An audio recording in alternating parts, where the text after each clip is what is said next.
Welcome, I'm Jon Caldara, president of the Independence Institute and your devil's advocate. We're taping this on Tuesday, which means the whole world could be different by the time you're watching this on Friday evening. But is the Romney camp going to pull it off here in Colorado? We're going to find out. From Fox 31 News, our good friend Eli Stokols. Good to see you. Good to see you. Hey, congratulations on that story down in Tampa with Hancock. I hope he's not watching. What? You know, I'm not going to take credit for it. That was one of those things that happens. Story. Yeah. And congratulations to the mayor for saying that the tax return shouldn't be the lead thing that Democrats jump all over. I don't know if the Obama campaign's congratulating him for that, but I'm sure folks like you like to hear that. Well, yeah. Either way, same thing to Cory Booker. From the Rocky Mountain News, but I fell in love with her.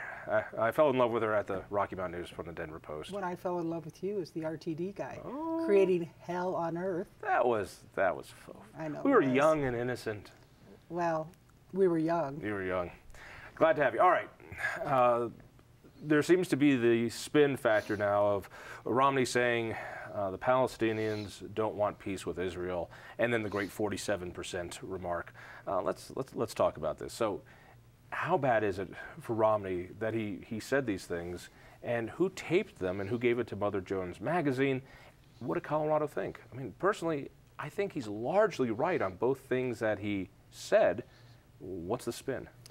Well, it was interesting because when I was reading Facebook, I saw a really interesting post on the 47% from a former Rocky reporter who pointed out that I have used government assistance after the paper closed. I got unemployment. My kids were on free and reduced lunches, and thank God, because we needed to survive. And when you put it in that context of someone who basically worked her whole life and her husband worked her whole life and paid taxes until the Rocky closed in 2009, it makes it more like real. It's not like some welfare tart. It's like your friend. You know, what? Am I going to get in trouble for saying welfare tart? I just like welfare tart. I love that one. All right, but why is it that Senator Obama could make a crack about clinging to your religion and your guns, and he could say it's time to spread the wealth? He was talking about one state, not the country. Well, but no. But what was the difference? He had then momentum. He was ahead. That was an amazing election, and he was riding a wave. Romney, on the other hand, is behind. You know, he's losing for a guy who's supposed to be a good manager.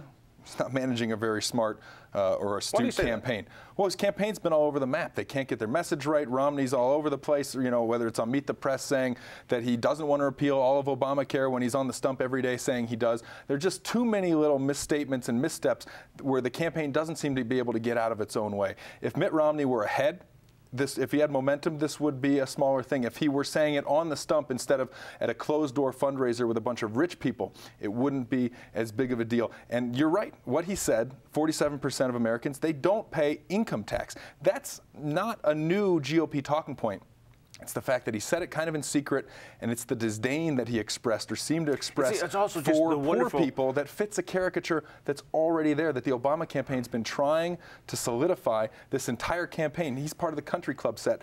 This just sort of locks that in. This walks right into the narrative that the Obama camp has put forward, that this guy's out of touch, that he has no sympathy for people who are hurting. But the 47% is an accurate number, and that number is at an all-time high. And whether these are good people or bad people, it's scary that nearly half the population is getting money from the government and not paying as much in income taxes. I understand they pay property taxes through their rent and sales tax and payroll taxes, but they're not paying income tax.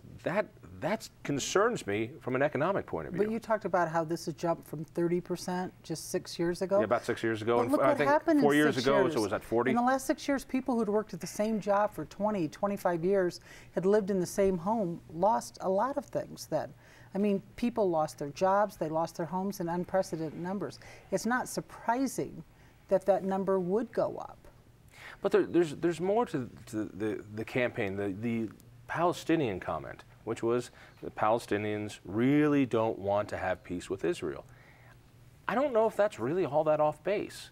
Why is it hard to say? It isn't a lot of Obama's foreign policy almost based on that? That we know that there's tension there. Why is it improper to just say it? I don't know that it is improper to say that. I think you could turn that around and say that Israel isn't interested, at least Prime Minister Netanyahu's not interested in having peace with the Palestinians either. That's an interesting debate, and it's a debate that should be somewhere in this campaign. There's going to be a debate and a half. 1.5 of the 3 debates are going to focus on foreign policy. It's an area where the president's supposed to have, according to polls, about a 10-point edge. But the events that have unfolded over the last week in these Islamic countries or these protests, I mean, that's something that should bring these issues to the fore, that should start a debate over whether the president's foreign policy has done enough to help these countries transition to democracies or to at least stable governments. That's a reasonable debate. But when Mitt Romney comes out immediately and says the president sympathizes with the attackers and is apologizing for America, that sort of overshadows the debate because he looks craven, and it looks like a knee-jerk response. He made the president. That's a good word. He made the president look all the more presidential by the way he sort of overreacted. And so I think it's not just about should we be debating these things, but it's a lot about how the candidates bring them up and how they position themselves that determines how they're covered and whether or not we can actually have a real debate or whether or not we're just covering an attack. Let's talk about political attack. Let's talk about Colorado. The Post put out a poll showing what I think we all kind of knew. We're split right down the middle. Colorado is far too close to call. Ohio seems to be slipping towards Obama. If that's the case, and you do the numbers, Colorado is an absolute positive must-have for Romney if he has a shot. Period. Well, you can tell that Colorado is a must-have for Romney and Obama, and I'm sure that you're in the same boat I am, where you can't keep up with the emails and the phone calls from the campaign. We have a surrogate in today. We have a surrogate in an hour. We have somebody in. We have somebody going to talk about women issues. Can you cover this? Can you cover that? I mean, in some ways, it was easier when it was the flyover state, because then you could concentrate on what happened here. But these people are here, and they want everyone to hear their message. Actually, when you say everyone is here. No, let me jump on your bandwagon a little bit. The Romney campaign is missing this state because the big man isn't out here. Obama's come out here 9 times. Well, I think he's renting a room at the Residence Inn now. Romney needs to come to Denver. But he was supposed to be in Pueblo. Remember? Yeah, he was supposed to be in Pueblo, and there was a small plane crash. But still, my point being, he needs. I don't know if he. Instead of quit going to Craig. Yeah, I mean, like Craig. Maybe go to a voting center. Yeah, Craig. He's been in Jefferson County for a while, and that's. No, he hasn't been in Jefferson County for a long time. Yeah, but he sent Paul Ryan, who in some ways is much more attractive to voters. I agree, but here's the point: if Colorado's a swing state, I believe Romney needs to come to Denver. Romney, his opponent is here all the time. Where is Romney? 80% of the vote happens in the Denver metro area. This, according to your own survey, and it was great that the Post put out some of the crosstabs on the paper. You can actually look at it. The metro area is where he's weak. The rural area is where he's strong. Well, and that's, I mean, hello. But like he needs to be here. Surprised? Yeah, but I'm surprised that Romney hasn't come to Denver. Were you surprised that when he did come, he was campaigning in Craig, Colorado, et cetera? Yes, I was. But Mitt Romney was in Jefferson County. He was at the fairgrounds on August 6th. That was the last time he's been here. But obviously, that campaign strategy was solidify the base, go to the red areas, the oil and gas producing areas, shore up the base, and as the campaign gets closer to Election Day, move into the metro area and the suburbs, and possibly to Denver. Pueblo is a sign that he's looking to close the gap with Latinos and try to move into those places where he's not favored. Pueblo is a blue part of the state. But I think, more importantly, you say Colorado's a must-win. Colorado, if Ohio keeps going the way it's going, and now Virginia, polls out today show that Virginia is slipping to about a 6 to 8 point Obama edge. If those both go in the Romney column, Colorado's not a must-win state. It's an afterthought. The election's over.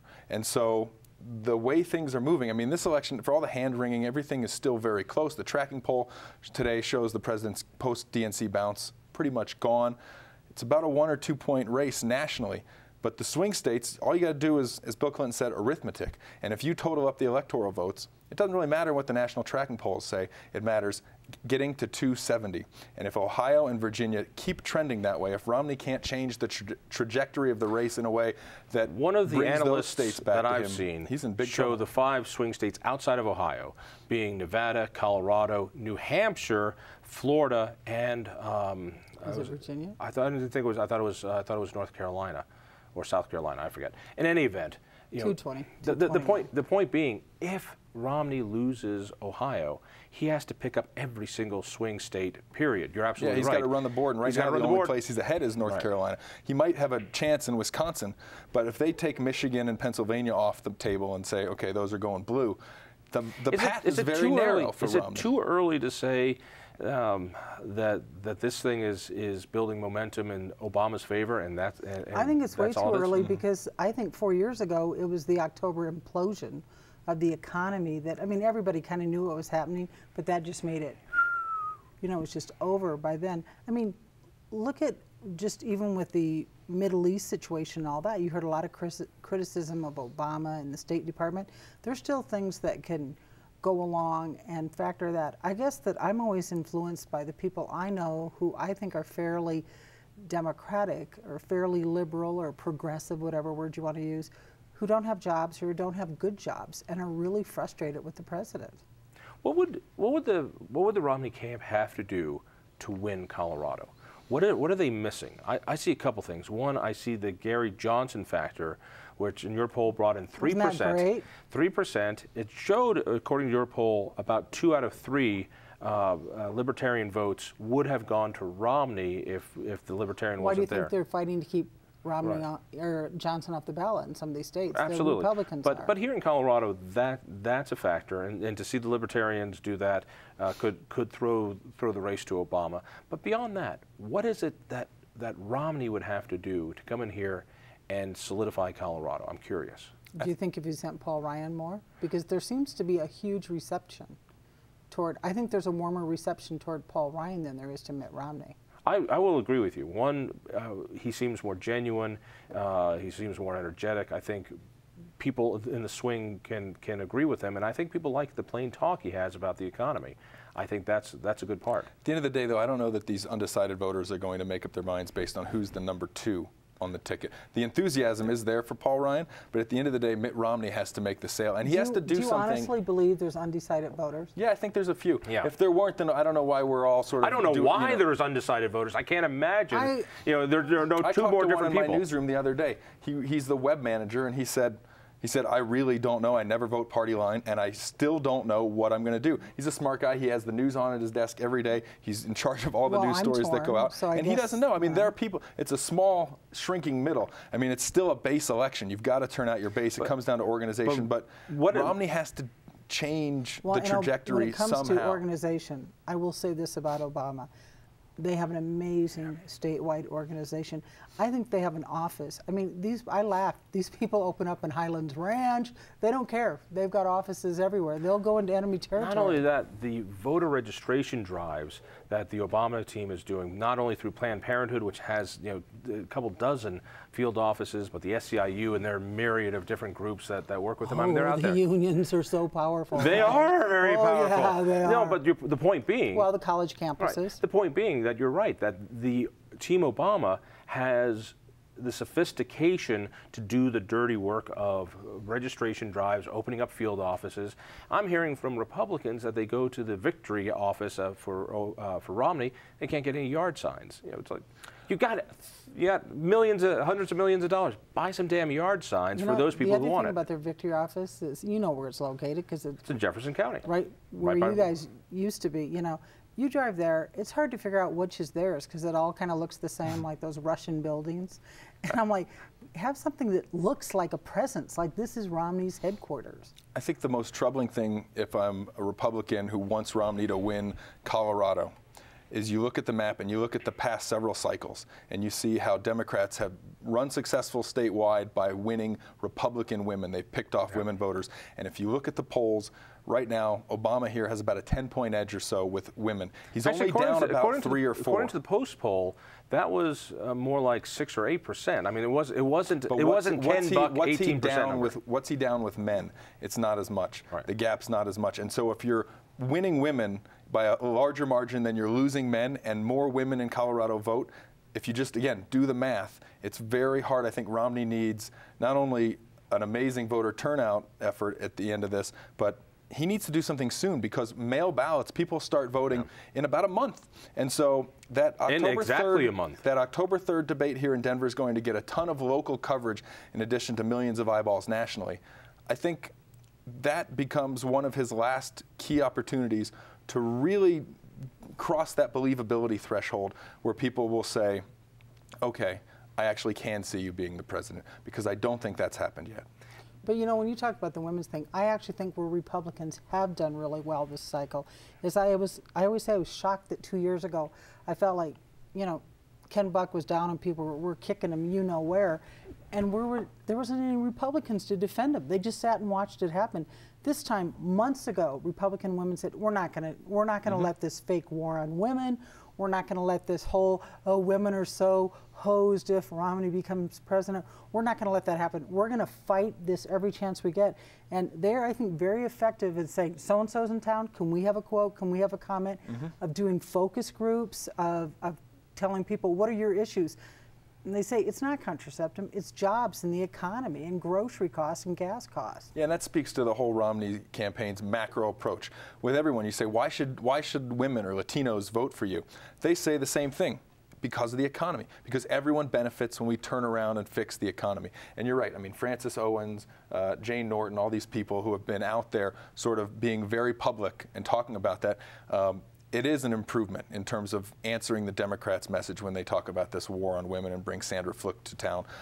But, you know, it still comes down to turnout, and it still comes down to numbers. And I mean, you know of Julia, the caricature that the Obama camp made, and now they've hushed that, but it's still on their website, and it shows this fictitious character, Julia, who has had cradle-to-grave government assistance throughout, and it seems so patronizing that this is how they're going to get women. They say, well, we're going to give you this benefit here, this benefit there, we're going to take care of your health care, we're going to take care of your school, we're going to take care of this, and I would think women would look at that and go, wait a second, that's not what I'm looking for. I'm just looking for a fair and equal shot. What does Obama have to do to make sure to win this state? Well, he can't. Other than add some money to the Gary Johnson coffers. He can't screw up in the debate. I think internationally, I mean, there's things out of his control that he has to be careful about.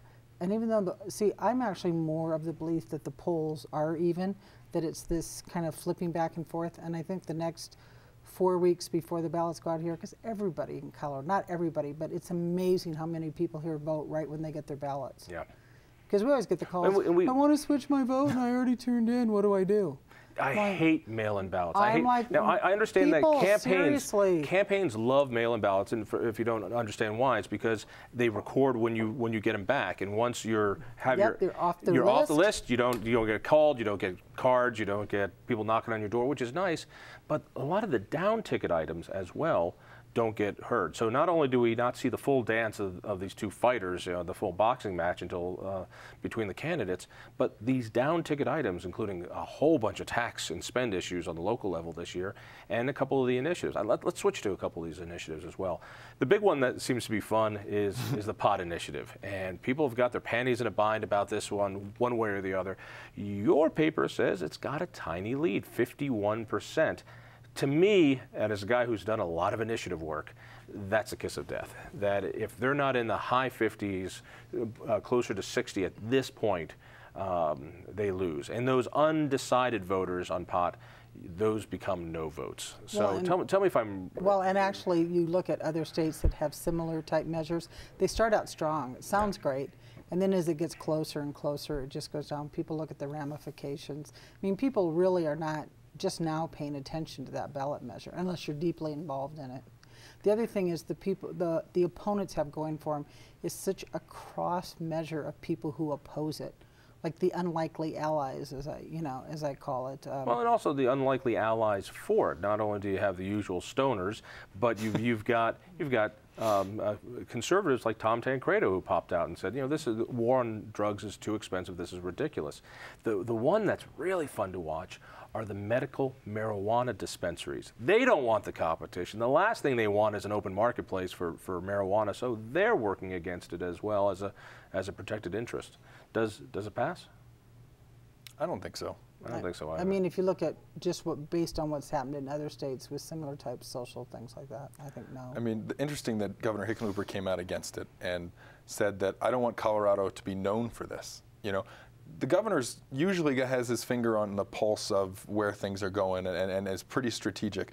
I don't know if he has research about this or not, but I think it's interesting his argument that we don't want to be known as that state full of potheads. The governor is always thinking about himself and our state in terms of brand. And I think that's an argument that some people will look at and say, of course, if it brings in so much tax revenue that we're the one state that doesn't have a budget problem, that wouldn't be a bad thing. Wouldn't be the end of the world. But does Mason Trevert, the guy who's pushing this, have a fair point when you say, wait a second, Governor, you made your money selling booze, all right? You sold your recreational drug, and that's okay.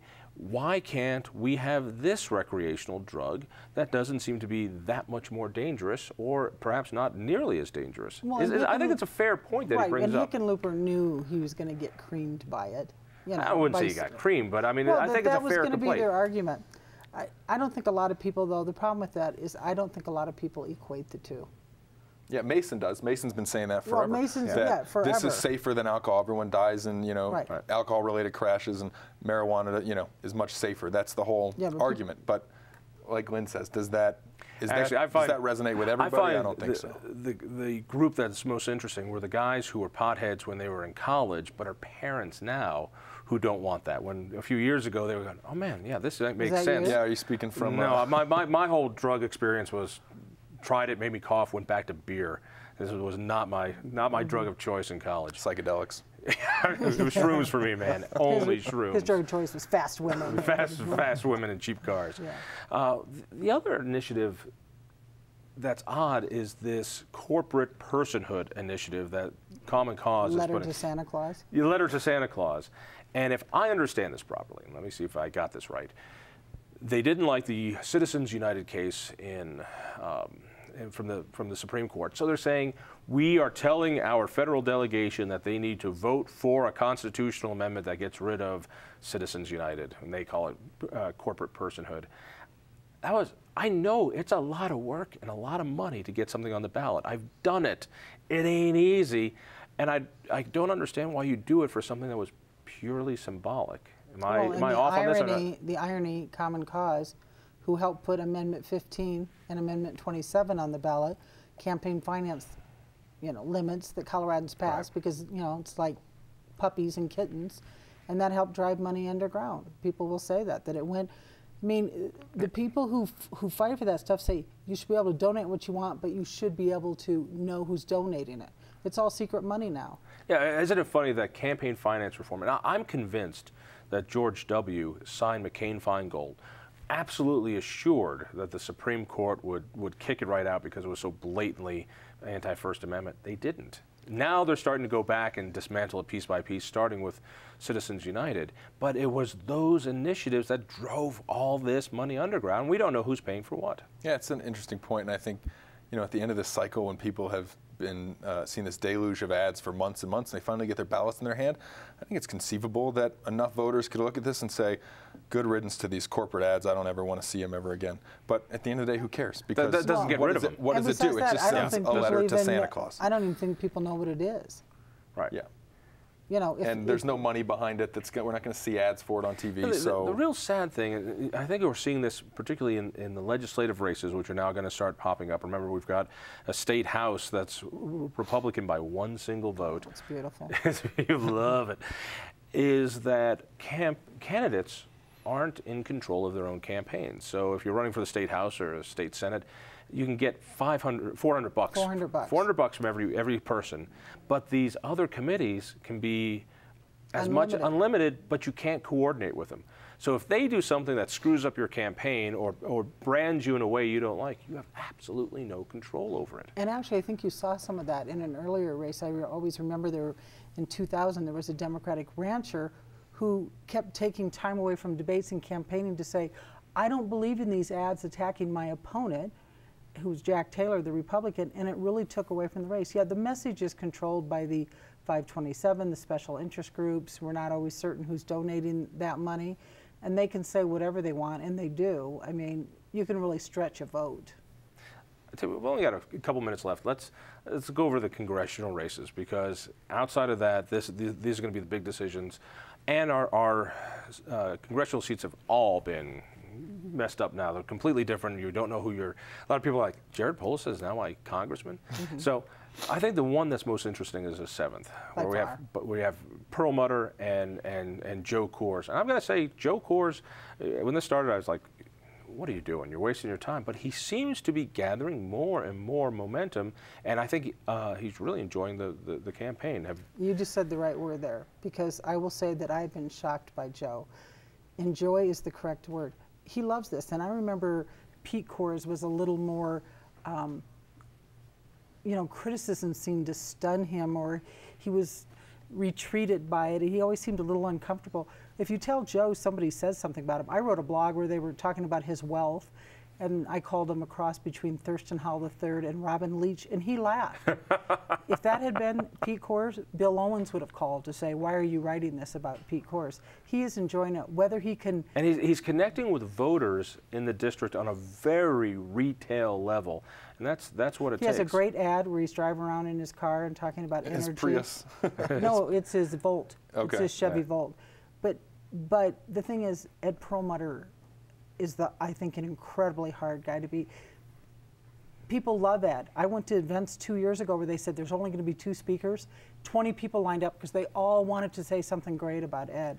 It'll be interesting to see just how happy-go-lucky, how much Joe Coors is enjoying this in a month after Perlmutter's been on TV and the D-Trip has been on TV with ads that are not so nice to Joe Coors, because I know they have a lot of research and they're about ready to use it, and they feel like whatever advantage they had if Joe Coors has bitten into it a little bit, they believe that that's because they haven't really been up on TV. They haven't been fighting him. He's been self-financing these ads, and so you talk to Democrats, they believe we're going to be okay when we get our message on the air.